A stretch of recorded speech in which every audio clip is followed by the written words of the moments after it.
Hi, this is Frank Taylor with Nature at Your Door, and this is an on-the-road episode with Nature at Your Door. Today I'm on Oak Island, North Carolina. Oak Island is one of the barrier islands of North Carolina on the southeastern part of the state. It's beautiful beaches, lots of homes here, a really beautiful place to visit. But my episode today is about comparing the lawn environment to what the native plants would have looked like here, and why the lawn here is just not a great thing. Think about if a storm hits. Which of these two lots?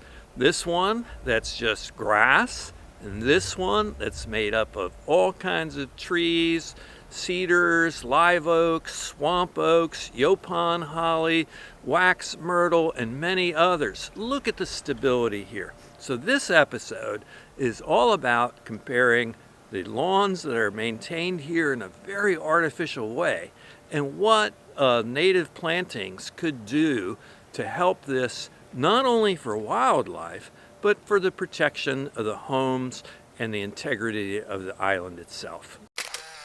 Right here in your backyard, you never know what you're going to find.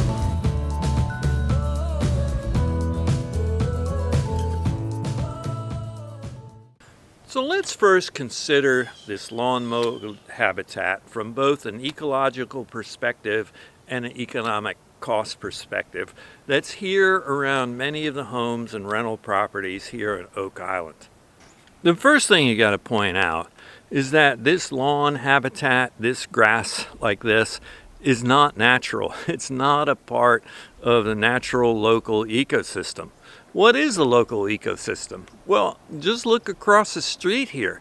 This is what a local ecosystem could look like, minus some of these grasses that are probably not native to this area, but someone planted because they would look good along the side of the road. But this lawn, to maintain it, you've got to water it, you've got to give it fertilizer, you've got to put pesticides down on it if you want to have bragging rights. Because the mowed, grassy lawn, green color, weed-free, is sort of a status symbol, I believe, in the United States. Not to me, of course. It costs money to have it mowed. You have to have a lawnmower. You have to buy gas and oil. It has to be maintained. And all the while, you're mowing what once a week, you're producing carbon dioxide and you're using a lot of your time and energy.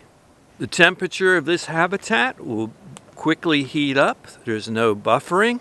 The water is going to evaporate fast. When it rains, the water is going to run off very quickly and carry fertilizers and pesticides into local waters, increasing water pollution. On the other side of the road, you have this native habitat that has abundant shade. It will cool the islands and the temperatures. Soil temperatures are going to be much lower. There's going to be much more percolation of water into the groundwater. There's going to be almost or virtually no runoff at all. The trees and the plants are absorbing all sorts of nutrients that might run off from other places. It's fantastic habitat for insects and butterflies and birds and other wildlife. Now think about the integrity of the island too. We've had frequent hurricanes that resulted in millions of dollars worth of damage. When you consider this lawn here, what is it going to do to hold back waves? What it's going to do to hold back wind? What is it going to be maintaining in terms of preventing soil erosion or movement of sand and soil versus the native habitat, which is going to wind break, which is going to hold the soil in place, which is going to resist any movement of sand or soil both in and out. It's such a big, huge difference between these two habitats. Yesterday, I took a ferry out to Bald Island, and I think Bald Island might be the model barrier island. Everywhere I looked was native plants, some beautiful live oaks with their resident epiphytes, Yaupon hollies, wax myrtle, cedar trees, the different native palms. It's just a fantastic environment for wildlife. In fact, they have over 260 bird species that visit the island, and people come all over the world to go birding here. And yet there's lots of houses. It's divided up into lots, but every lot has these native plantings. Every lot as protection from wind and water and waves to help maintain the integrity of this island, at the same time enhancing wildlife, at the same time reducing pollution, at the same time increasing conservation of water and protection of water resources. So this episode here is all about considering, maybe even thinking about your home and your yard and enhancing your place with native plantings.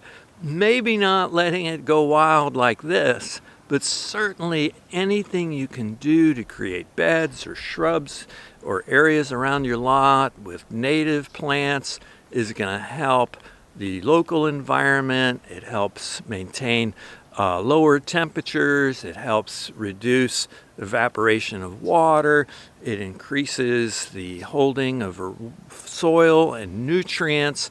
It is just such a benefit. I just can't help but to think how absolutely impenetrable this is, and the resistance this would have against hurricane winds and waves and surf and high water washing over this island. This would really, really, really help maintain the integrity of these islands. Biodiversity here, wildlife habit, water conservation versus here.